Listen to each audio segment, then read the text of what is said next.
April 24th, 2018 was the historic day when police were finally able to arrest a suspect in one of the most horrifying and prolific collection of crimes ever recorded. Crimes that spanned decades and covered most of the state of California. Brutal home invasions, rapes, and murders, all committed by the same offender. One incident in particular that featured a secret detail held back by detectives that I will reveal here for the first time ever. The suspect caught and charged, but not yet convicted, in all of those many crimes is a man named Joseph DAngelo. His alleged crimes were so rampant, widespread, long-lasting, that they earned him several monikers.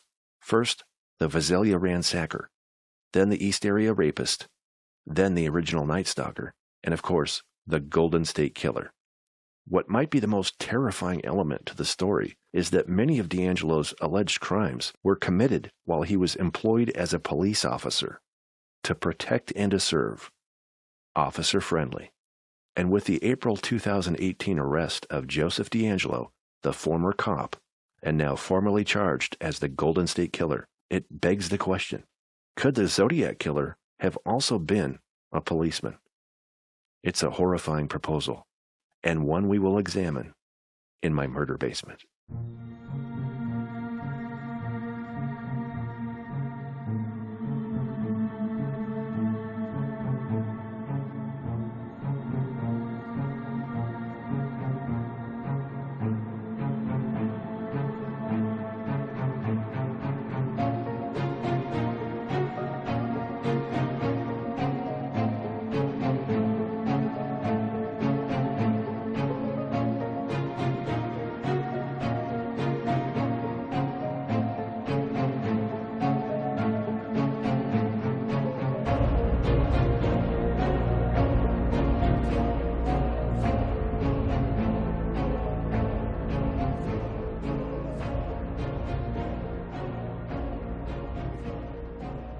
Once DAngelo was arrested and the public learned details of his non-criminal past, such as where he was living at certain times, his education, as well as other information, the suggestion was made that perhaps Joseph DAngelo, the accused Golden State Killer, could also be a viable suspect in the Zodiac crimes. However, from his apparent beginning as the Vallejo ransacker to his apparent end as the Golden State Killer, DAngelo's alleged crimes were centered inside the occupied homes of his victims, which is behavior we don't associate with the Zodiac Killer. I don't put much stock, if any, into the notion that DAngelo was also the Zodiac.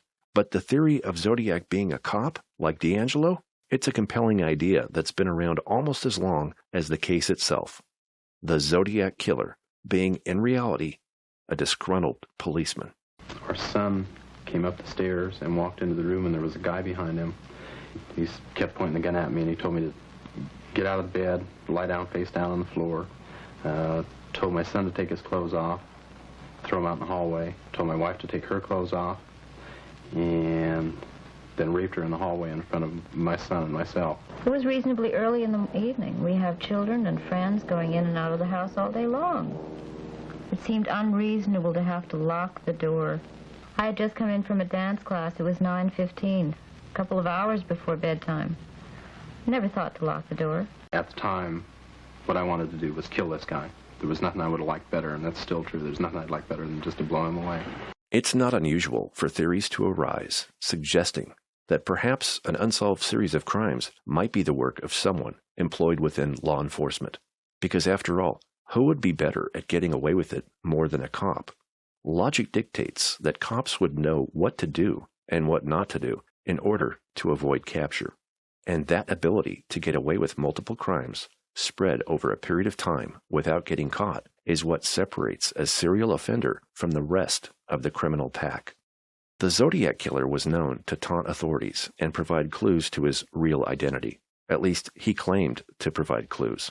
So, as the theory goes, if the Zodiac was a policeman, he might well have worked for a police department in a city or county where his alter ego, the Zodiac, committed his crimes, including the Vallejo area of Solano County, as well as Napa County and, of course, San Francisco. But are there points in favor of the Zodiac Killer being a policeman in any of those areas? Let's start with San Francisco.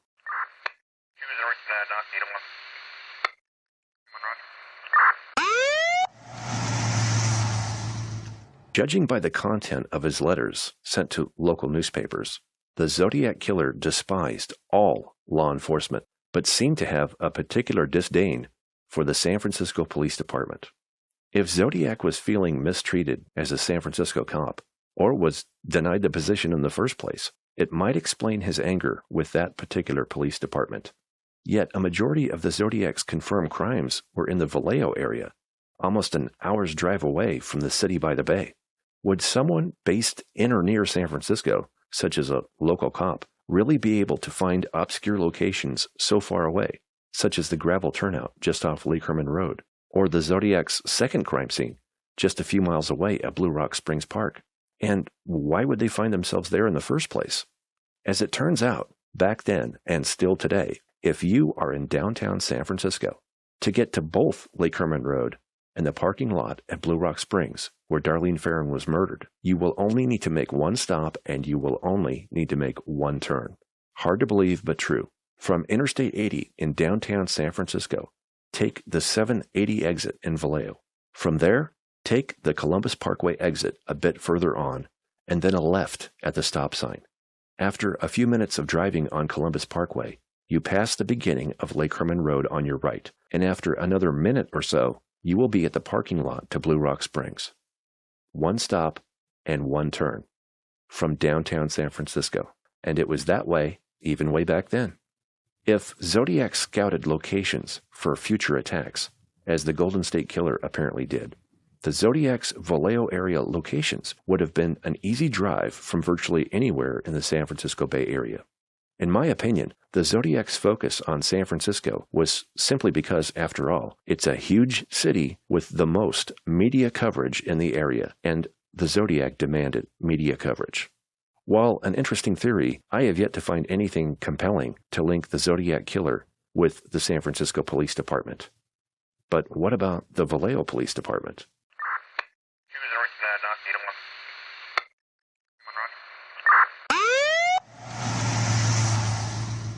The first of his crimes that Zodiac chose to let us know about was a double murder just before Christmas back in 1968. The victims were Betty Lou Jensen and David Faraday, high school students on their first official date, who parked at a remote spot isolated Lake Herman Road, just outside of Vallejo, California. The spot where the victims were parked was a gravel turnout next to Gate 13. From that turnout through Gate 13 was a gravel road that led to a shooting range. As it still is today, back in the 1960s, that shooting range was used by law enforcement officers. Policemen. The Zodiac Killer was known to taunt authorities and apparently provide clues to his real identity. If the Zodiac was an actual police officer, especially if he used the police shooting range beyond Gate 13, then choosing that gravel turnout as a place to commit murder would have been both a taunt at police as well as a clue to his actual identity. But Gate 13 was also a popular hangout for young people, and as mentioned, would have been easily accessible by anyone with a vehicle from virtually anywhere in the Bay Area. At the time of the Zodiac's reign of terror, a little-known fact is the Vallejo Police Department was a virtual rehabilitation facility for law enforcement officers. If you were a cop unable to get a job at other police departments due to bad conduct and a host of other nefarious reasons, the Vallejo Police Department would hire you. Not all of the police officers in Vallejo back then had an unsavory side, but many did. Another interesting aspect is the Vallejo Police Department was on strike in July 1969, at the very time of the Zodiac's attack at Blue Rock Springs and subsequent taunting phone call to the Vallejo police. The strike was called the Blue Flu in newspapers. And while on strike, what better way to get the powers that be to accept your demands than with a horrifying local crime wave perpetuated by an evil monster calling himself the Zodiac? An interesting notion. However, one problem with the idea that the Zodiac Killer was a policeman with the Vallejo Police Department can be addressed by Nancy Slover, who worked at that department and spoke with the Zodiac early in the morning of July 5th, 1969. Here's Nancy. I personally think you can rule out any of the Vallejo police officers. You know, my own opinion is that I talk to these guys every day on the telephone, on the radio, in person, and not one of them even sounded a bit like this guy. To be familiar with police procedure, as he seemed to be, Zodiac didn't need to be an actual police officer. During Zodiac's crime spree back in the late 1960s, there weren't any true crime podcasts like Monster or Murder Basement, but there were detective magazines. Dozens of different detective magazines sold at newsstands and stores everywhere, and extremely popular. Back then, detective magazines published crime stories from around the country and beyond, detailing police procedure and the tactics they used to bring down criminals. Perhaps Zodiac wasn't an actual cop, but rather an avid reader of detective magazines. That could be. But if he was a cop, I've saved what I find most interesting for last.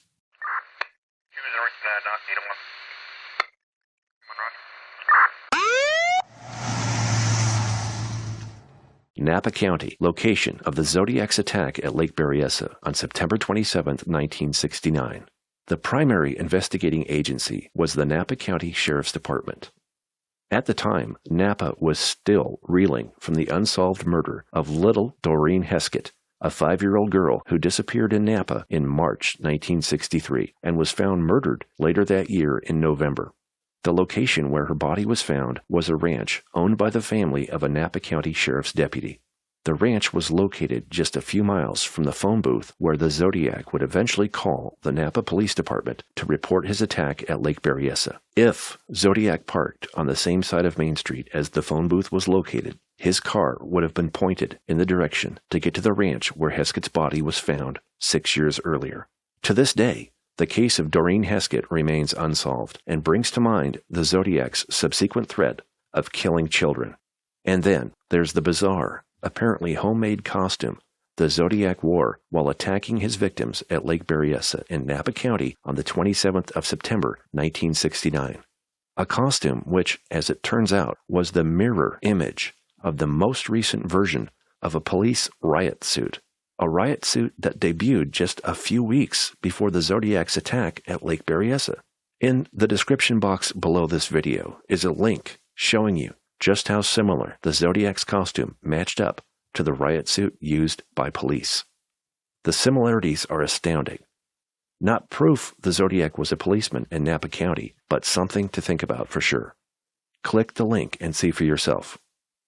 And now, that secret detail about the Golden State Killer, never revealed by investigators to this day. Joseph DAngelo, the man arrested on April 24, 2018, and subsequently charged in the many, many crimes of the Golden State Killer. From his apparent criminal beginning as the Vallejo ransacker until his apparent criminal end as the Golden State Killer, DAngelo progressed along the way, from simply breaking into unoccupied homes, to home invasion rapes, to committing multiple murders. In one home invasion double murder, the Golden State Killer raped the female victim. That was not unusual for him. However, in that particular attack, he also raped the male victim. Both raped and murdered. The rape of a male victim was a detail never revealed to the public by detectives. But that detail will probably surface during DAngelo's upcoming trial, which will likely resemble a house of horrors.